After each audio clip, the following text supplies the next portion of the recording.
أيمن بومنيجي المكلف ببرنامج سنيتي في كونفدرالية المؤسسات المواطنة التونسية كونكت. اليوم احنا في جرجيس في من أجل برنامج معين جينا نعرفوا به اللي هو برنامج سنيتي. برنامج سنيتي هذا هو برنامج بعثته كونكت بالشراكة مع صندوق الصداقة القطري، وهو برنامج موجه لحاملي أفكار المشاريع اللي عندهم دونك أفكار نتاع مشاريع لكن مشكلتهم في التأطير والا في المرحله اللي قبل التمويل خاصه.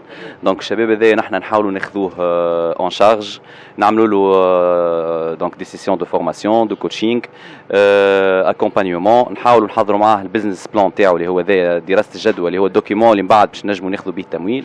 وإن فوا دونك البيزنس بلان كمل وإلابوري نبعثوه دونك لو بينيفيسيير نتاعنا والمستفيد من برنامجنا للمؤسسات الماليه اللي تخدم معنا في برنامج سنيتي هذا كيما البي تي اس مثلا ولا البي اف بي ام او وغيرها من المؤسسات الماليه. هو بعد السورسينغ اللي قاعدين نعملوا فيه اليوم، يعني نحن اليوم قاعدين ناخذوا في افكار المشاريع، من بعد دونك في منتصف الشهر هذايا باش تصير الكوميتي دو سيليكسيون، اللجنه اللي باش تختار احسن المشاريع على الولايه. بعد اللجنه تقريبا باسبوع ب10 ايام تبدا السيسيون دو فورماسيون. السيسيون دو فورماسيون تقعد 4 ايام.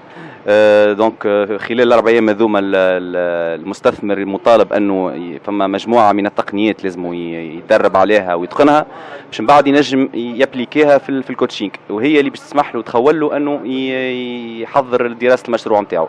دراسه المشروع دونك بعد ال4 ايام نتاع الفورماسيون عندنا 3 موا اون موين دو كوتشينغ.